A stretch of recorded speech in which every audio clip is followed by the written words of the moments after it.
Este módulo es el primero de la serie Entrenamiento en Sistemas de Distribución. Tiene como objetivo presentar y discutir muchos factores que deben tenerse en cuenta al operar un sistema de distribución en las condiciones actuales. La llegada de la desregulación en la industria del sector eléctrico y el consecuente movimiento hacia la competencia han originado un número de cambios como son la estructura de las compañías de energía. Se ha dividido la generación, la transmisión y la distribución en entidades completamente separadas. El modo de operación ahora tendrá que permitir la competencia entre compañías generadoras y la elección de quién provee el servicio por parte de los clientes. Sin embargo, el objetivo de la compañía de distribución permanece el mismo, sea pública, de la municipalidad o privada, es suministrar a un precio justo un servicio eléctrico seguro y confiable a cada cliente conectado al sistema. Un sistema típico de distribución extrae grandes bloques de energía del sistema de transmisión de alto voltaje en uno o más sitios y luego transforma esta energía en varias etapas a voltajes más bajos para conducirla y entregarla a cada cliente. Para lograrlo, el sistema de distribución está constituido por una vasta red de equipos, incluyendo interruptores, transformadores, barras de subestación, alimentadores aéreos y subterráneos, sistemas de control SCADA, entre muchos otros. Veremos la complejidad de operar estos equipos a medida que avancemos en este programa. Pero antes de entrar en todo esto, es esencial revisar nuestros fundamentos básicos de electricidad para asegurar que los conceptos introducidos más tarde se entiendan completamente. Ahora sé que la mayoría de ustedes ya están familiarizados con este material básico, pero por favor permanezca con nosotros, porque les prometo que será más interesante a medida que avanzamos. Y como es un repaso de bases, nos moveremos rápidamente, concentrándonos en los temas más importantes para entender la operación de los sistemas de distribución. Ahora debemos recordar siempre que la carga demandada sobre el sistema está determinada por los clientes, no por los productores de energía. Los clientes realmente extraen energía de los generadores. Si en un momento dado los generadores trataran de producir más energía que la que se está consumiendo, simplemente incrementarían su velocidad y la frecuencia se elevaría. Realmente la carga demandada cambia constantemente a lo largo del día con la conexión o desconexión de las diferentes máquinas, electrodomésticos e iluminación de los clientes. Esta curva de carga muestra una trayectoria típica de variación a través de un día normal de trabajo. Para mantener la estabilidad del sistema y conservar la frecuencia estable, la cantidad de energía producida en cada instante del día debe ajustarse e igualarse a la que consumen los clientes más las pérdidas del sistema. En términos más simples, el suministro siempre debe ser igual a la demanda. Por supuesto, este control de sistema es efectuado normalmente por dispositivos automáticos. Suponiendo que existe capacidad suficiente de generación en línea, de hecho, debe disponerse de una capacidad adicional para prever cualquier emergencia, como por ejemplo, la pérdida de una unidad de generación. El despacho de energía generada y el control del sistema de transmisión es responsabilidad del grupo de control del sistema, actualmente conocido en muchas localidades como el operador independiente del sistema, ISO. El operador del sistema de distribución debe mantener una buena comunicación con el ISO para coordinar las actividades y asegurar una alimentación confiable de la energía en bloque. Ahora, ¿qué es lo que determina cuánta energía fluye en un circuito? Bien, primero refresquemos nuestra memoria con un circuito simple de corriente directa CD. Aquí fluye corriente directa desde la fuente de potencia, en este caso un banco de baterías, a través de la carga como lo indica esta resistencia y regresa al lado negativo de la batería. El valor de la corriente que fluye a través de esta carga está dado por la expresión la corriente I es igual al voltaje V dividido por la resistencia R. Reconocerá esto como la ley de Ohm. Si por ejemplo tenemos 120 voltios a través de la resistencia de 12 ohmios, entonces la cantidad de corriente que fluye a través de la resistencia será igual a 10 amperios, y este es el valor de la corriente suministrada por la batería. Si conectamos otra resistencia de 12 ohmios en paralelo, la resistencia equivalente del circuito se reducirá a 6 ohmios, de tal manera que la corriente extraída de la batería ahora será de 20 amperios, es decir, 10 amperios por la carga de cada rama. Pero espera un momento, ¿qué es esta resistencia equivalente? Hemos agregado más carga y disminuyó la resistencia total. ¿Cómo es esto?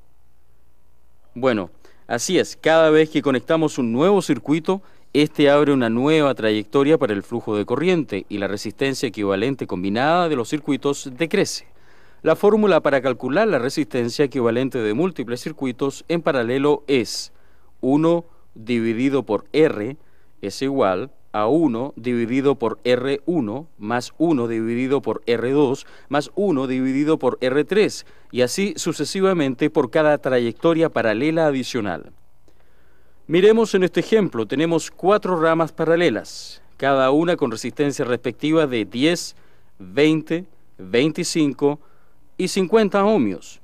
En este caso, 1 dividido por R es igual a 0.1 más 0.05 más 0.04 más 0.02 igual a 0.21. Por lo tanto, R, la resistencia equivalente del circuito, es igual a 1 dividido por 0.21, o sea, igual a 4.76 ohmios. La resistencia equivalente es más baja que cualquiera de las resistencias individuales. Podremos llegar a la misma conclusión calculando el flujo de corriente a través de cada trayectoria. Suponiendo un voltaje aplicado de 120 voltios, la corriente a través de las diferentes trayectorias será 12, 6, 4.8 y 2.4 amperios respectivamente. Así, la corriente total que fluye es de 25.2 amperios. Dividiendo esta por el voltaje aplicado de 120 voltios, calculamos que la resistencia equivalente es de 4.76 ohmios. Esto concuerda con nuestro resultado anterior. Como método abreviado para calcular resistencias equivalentes, recuerde que dos circuitos paralelos de resistencias iguales producen una resistencia equivalente de la mitad del valor de una rama. Esto se ilustra en el ejemplo indicado antes. Dos resistencias en paralelo de 12 ohmios producirán una resistencia equivalente de 6 ohmios. Esto sucede en la práctica al conectar circuitos adicionales. La adición de circuitos paralelos reduce la resistencia equivalente total y se extrae más corriente de la fuente de energía. Por supuesto, cuando la corriente fluye a través de los conductores, se ocasiona una caída de voltaje. Por ejemplo, supongamos que la resistencia total de la línea de conducción desde y hacia la batería es de 0.1 ohmios. Para calcular la caída de voltaje en esta parte del circuito, debemos multiplicar la resistencia de 0.1 ohmio por la corriente de 20 amperios, lo cual nos da 2 voltios. En otras palabras, para el caso ilustrado, la batería debe suministrar un voltaje de 122 voltios si debemos mantener 120 voltios en la carga. Ahora, ¿cuánta potencia extrae esta carga de 20 amperios? Bien, usted recordará que en un circuito de corriente directa CD, el valor de la potencia es igual al voltaje multiplicado por la corriente. O sea, 120 voltios por 20 amperios igual a 2400 vatios o 2.4 kilovatios. Otras fórmulas utilizadas para calcular la potencia en un circuito son potencia igual a I al cuadrado multiplicado por R y potencia igual a V al cuadrado dividido por R. Comprobemos estas ecuaciones para nuestro circuito simple de corriente directa CD. Tenemos calculado que 120 voltios por 20 amperios es igual a 2400 vatios. También, si usamos I al cuadrado por R, la potencia será igual a 20 amperios al cuadrado por 6 ohmios. La resistencia del circuito es igual a 400 por 6 igual a 2400 vatios.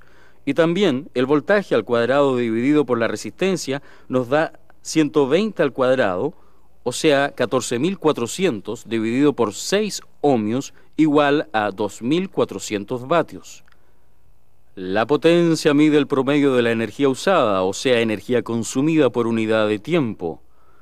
Por ejemplo, para satisfacer una demanda de 2.4 kilovatios a un cliente durante 10 horas, la cantidad de energía consumida y el combustible quemado serán mayores que los necesarios para alimentar los mismos 2.4 kilovatios durante solo 2 horas. La medida normal de energía en un sistema de potencia está dada en kilovatios hora o megavatios hora en un sistema más grande. La carga de 2.4 kilovatios extrayendo potencia durante 10 horas consumirá 24 kilovatios hora de energía, y esta es la cantidad que se facturará al cliente. Si los 2.4 kilovatios son utilizados solamente en media hora, entonces la energía consumida será de 2.4 multiplicado por un medio igual a 1.2 kilovatios hora. Mencionamos la caída de voltaje causada por la resistencia del conductor, pero hay además una pérdida de energía en la línea, debido al calor que irradian los conductores. Esto puede calcularse por dos métodos. El primero es multiplicar la caída de voltaje, 2 voltios, por la corriente, 20 amperios, igual a 40 vatios disipados en el aire circundante. El segundo método usa la fórmula potencia en vatios es igual a I al cuadrado por R. En nuestro ejemplo, esto sería igual a 20 amperios al cuadrado por la resistencia de los conductores 0.1. Esto equivale a 400 multiplicado por 0.1, que nuevamente da 40 vatios. Esto significa que la batería tendrá que suministrar un total de 2.440 vatios para alimentar los 2.400 vatios de la carga. Una forma de reducir la pérdida de potencia en la línea es aumentar el voltaje. Por ejemplo, para suministrar los mismos 2.400 vatios al doble del voltaje, 240 voltios en la carga, entonces la corriente que fluye será de 10 amperios en lugar de 20.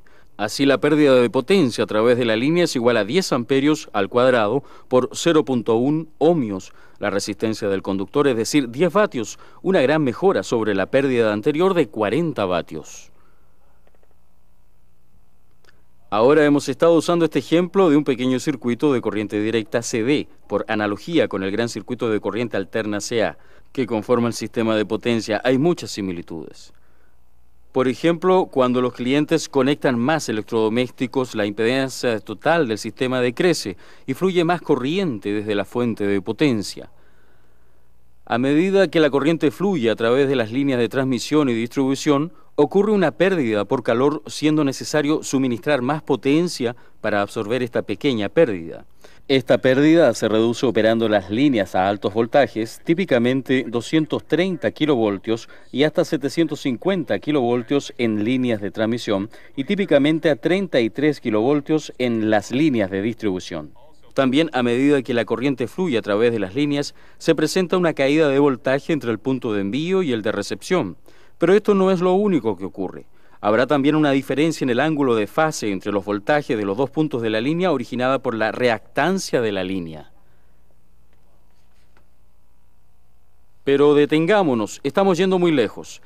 Antes de continuar con los efectos de las reactancias capacitiva e inductiva, factor de potencia y ángulo de potencia, debemos recordar otras bases fundamentales. Pero primero tomemos un descanso. En este punto, por favor, apague el video y revise este material en su libro de trabajo.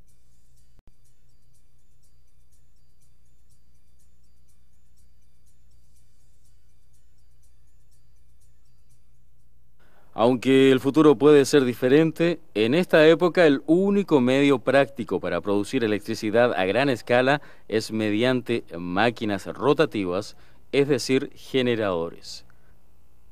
El generador es movido por un motor primario, tal como una turbina a vapor, una turbina a gas, una turbina hidroeléctrica o un motor diésel. Típicamente, los generadores con motor diésel tienen una capacidad de unos 2 megavatios, mientras los generadores con turbina a vapor están usualmente en el rango de 100 a 500 megavatios y más.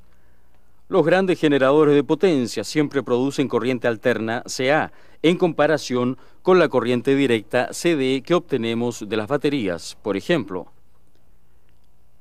En un sistema de corriente directa CD, el voltaje se mantiene estable y la corriente fluye continuamente en una dirección, por convención del terminal positivo al negativo a través de la batería y continúa de nuevo. Con corriente alterna, el voltaje cambia de positivo a negativo en pocos milisegundos y al mismo tiempo cambia la dirección del flujo de corriente.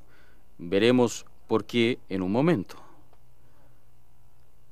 El generador consiste fundamentalmente en un campo magnético rotando dentro del devanado del estator, el cual realmente produce la potencia que es transmitida a los clientes. Recuerde que el alto voltaje y corriente producido por el generador pasa por varias etapas de transformación durante el proceso de suministro. Para simplificar nuestro estudio de generación de potencia, imaginemos el rotor compuesto por un simple imán. Tiene polos norte y sur, y el flujo magnético circula a través de los devanados del estator y regresa por el núcleo del estator. Por convención, las líneas de fuerza salen del polo norte, pasan a través del devanado del estator y luego regresan hacia el núcleo de hierro para entrar de nuevo al imán por el polo sur. O sea que las líneas de fuerza en el polo sur del imán están en dirección opuesta a las del polo norte. Recuerde que el campo magnético gira a medida que gira el motor, arrastrado por el motor primario. Veamos el efecto del campo rotatorio, primero sobre un estator con un solo conductor. En este diagrama, cuando iniciamos la rotación del imán, el polo norte pasa cerca al conductor. Las líneas de fuerza magnética se mueven a través del conductor y al hacerlo, crean en él un voltaje.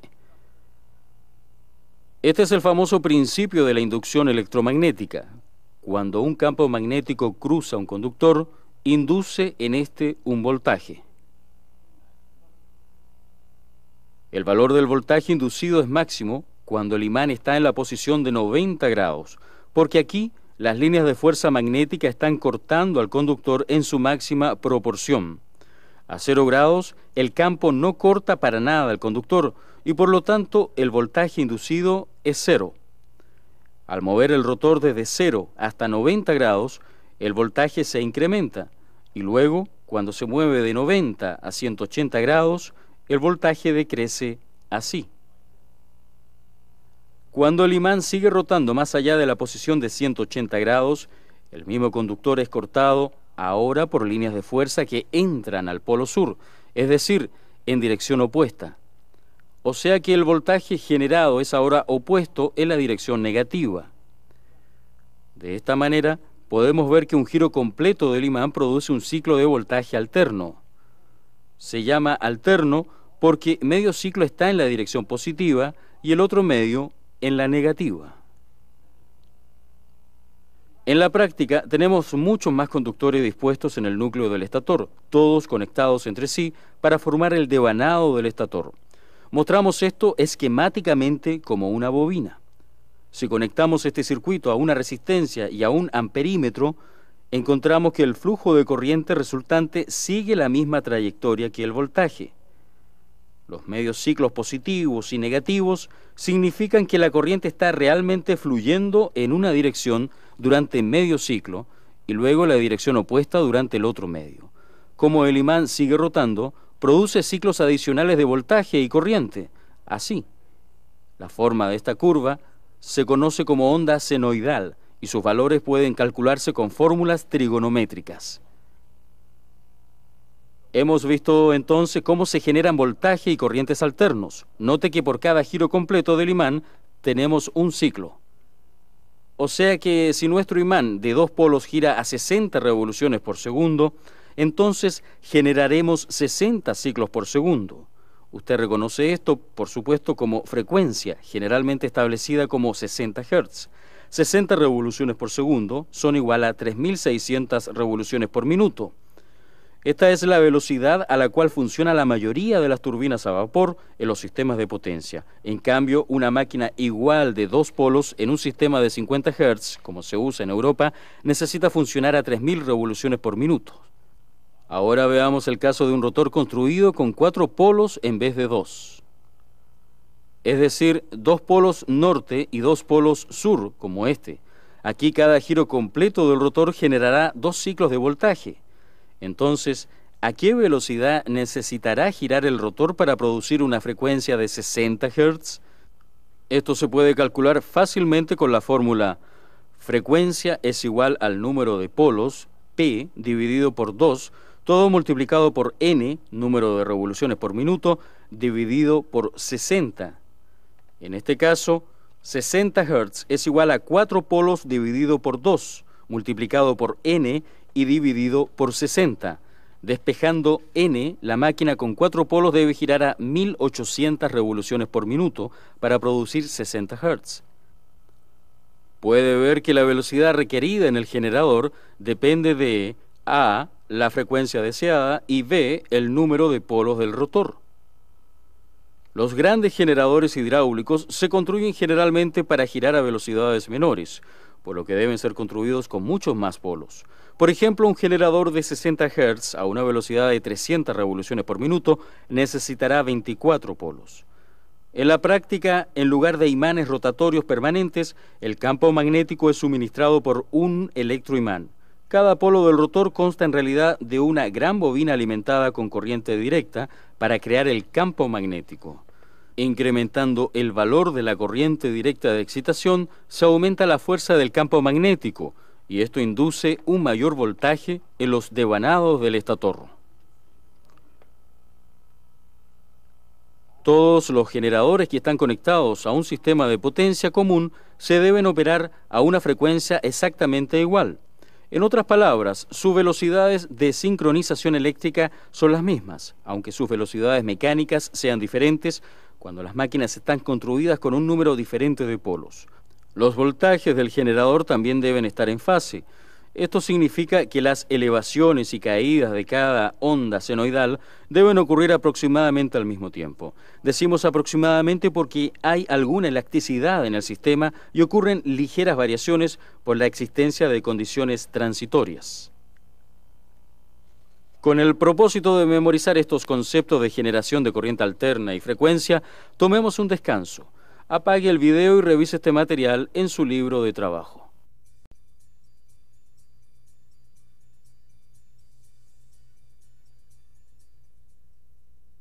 Hasta aquí hemos visto que los sistemas de potencia operan con potencia de corriente alterna y cómo se determina la frecuencia de operación. Ahora dirijamos nuestra atención hacia el comportamiento de la resistencia, inductancia y capacitancia en circuitos de corriente alterna. Por simplicidad, estamos mostrando un generador de corriente alterna monofásico, suministrando potencia a una carga resistiva. Para encontrar el valor de la corriente necesitamos aplicar la ley de Ohm y dividir el valor del voltaje por la resistencia. Sin embargo, tenemos un problema. El voltaje está variando todo el tiempo según la trayectoria de la onda senoidal. Por supuesto, podríamos calcular valores instantáneos de la corriente tomando pequeños incrementos de voltaje, dividiendo por la resistencia y construyendo una curva para la corriente, como se muestra aquí. Vemos que la corriente aumenta y decrece de la misma forma que el voltaje. En un circuito resistivo se dice que la corriente está en fase con el voltaje. Continuemos con este ejemplo y calculemos los valores de la potencia, es decir, el voltaje multiplicado por la corriente. Podemos tomar valores instantáneos de corriente y voltaje y multiplicarlos para producir una curva de potencia como esta. Pero miremos qué pasa en la segunda mitad del ciclo. Tenemos un voltaje negativo y una corriente negativa, y, como ya sabemos, al multiplicar dos valores negativos nos da un valor de potencia positivo como se muestra aquí. Y esto, por supuesto, es lo que deberíamos esperar. La corriente pasa a través de la carga y produce trabajo independientemente de la dirección. O sea que la curva de potencia debe ser positiva porque la carga está consumiendo energía y convirtiéndola en trabajo activo. La potencia demandada se conoce como potencia activa o potencia real y generalmente se mide en megavatios. Si medimos el área bajo la curva, encontramos que la demanda de potencia promedio en el ciclo es igual a la mitad del pico de voltaje multiplicado por el pico de corriente, es decir, 0.5 V sub P multiplicado por I sub P. Hemos visto que con la onda seno, que el valor del voltaje varía todo el tiempo. Entonces, ¿cómo definimos el voltaje de estos circuitos? Por ejemplo, cuando hablamos de un sistema de 25 kilovatios, ¿nos referimos al valor pico de la onda seno o quizás a la mitad del pico? Bueno, en la práctica se ha calculado que el valor efectivo de una onda senoidal es igual a 0.707 veces su valor pico. Esto se conoce como el valor eficaz del voltaje RMS o raíz cuadrada media, y es el valor de un voltaje senoidal que entregará la misma cantidad de energía que un valor correspondiente de voltaje de corriente directa. En otras palabras, es el voltaje efectivo. Un voltaje de corriente alterna que alcanza un valor pico de 100 voltios tendrá un valor eficaz RMS de 100 por 0.707 igual a 70.7 voltios. Este es el valor al cual normalmente se hace referencia. El circuito nominal de 25 kilovoltios mencionado debe realmente alcanzar un voltaje pico de 25 dividido por 0.707 igual a 35 kilovoltios. Igual pasa con la corriente. El valor eficaz RMS es igual a 0.707 veces el valor pico de la corriente. Para obtener la potencia efectiva de un circuito de corriente alterna resistivo, podemos multiplicar simplemente los valores eficaces RMS de voltaje y corriente, es decir, que potencia es igual a V sub RMS multiplicado por I sub RMS. Esto es conveniente porque los instrumentos de medida generalmente indican valores eficaces RMS. Con respecto a los valores pico, podemos decir que la potencia en un circuito resistivo puro es igual a 0.707 del valor de la tensión pico, multiplicado por 0.707 del valor de la corriente pico. Si multiplicamos 0.707 por 0.707 obtenemos 0.5, luego la expresión se vuelve 0.5 multiplicado por V sub P y multiplicado por I sub P, confirmando nuestro hallazgo previo. En general, a menos que digamos lo contrario, nos referiremos a valores eficaces a través de todo el programa. Cuando considero un circuito de corriente alterna resistivo puro, los puntos más importantes para recordar son: la corriente está en fase con el voltaje. La potencia consumida está también en fase con el voltaje. La potencia consumida por el paso de la corriente a través de la resistencia crea trabajo real útil, conocido como potencia activa, medido en vatios. Usando valores eficaces, las relaciones entre corriente, voltaje, resistencia y potencia están dados por la ley de Ohms, similar a un circuito de corriente directa. Cuando un circuito contiene inductancias o capacitancias, la relación es mucho más complicada. Estudiaremos esto en el próximo módulo. Por favor, apague el video ahora y revise este material en su libro de trabajo.